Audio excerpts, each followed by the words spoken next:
Noong unang panahon, mga kaistorya, yung sinihan, I should say it's everybody. It's everybody's form of entertainment. Isa yon sa mga pinupuntahan ng pamilyang Pilipino if nais nilang magbanding at magsasaya, lalong-lalo na this holiday season.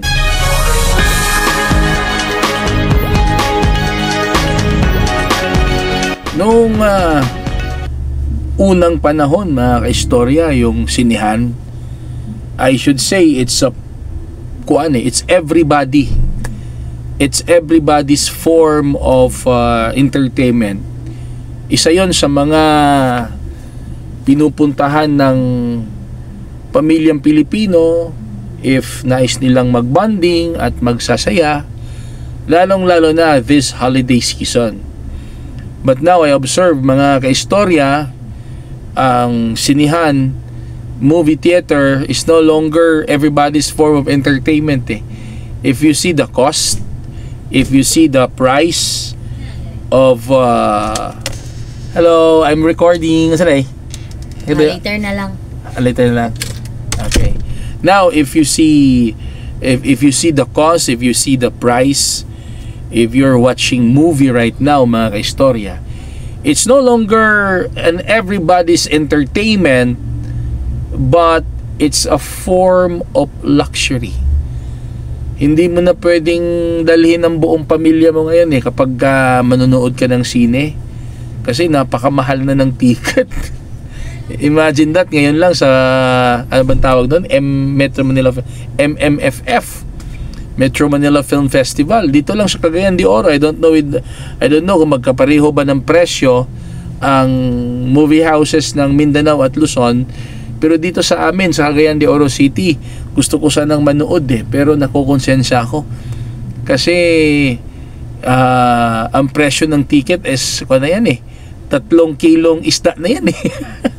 It cost 290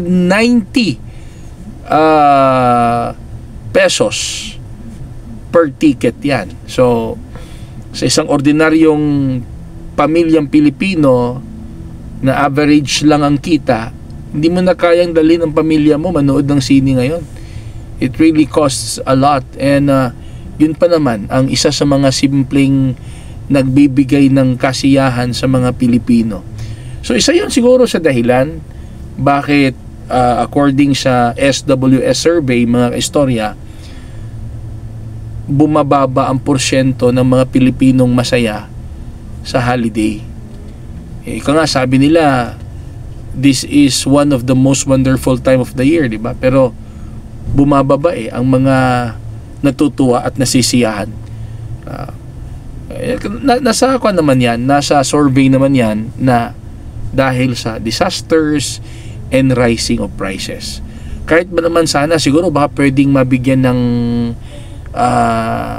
ng pansin itong mga sinasabi ko, na baka sa susunod na taon baka pwedeng mahanapan ng paraan ng ating gobyerno na bumaba yung ticket ng sine.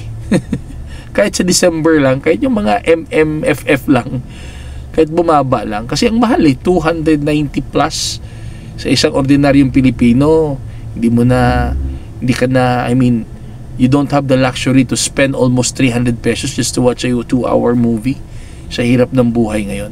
Baka pwedeng hanapan ng paraan yan ng ating gobyerno or ng mga organizer ng MMFF mismo, ng mga producer, na mapababaan ang presyo ng ticket ng mga palabas sa Metro Manila Film Festival para ma-enjoy ng lahat ng mga Pilipino. If you have some comments sa aking mga sinasabi ngayon, please write your comments below.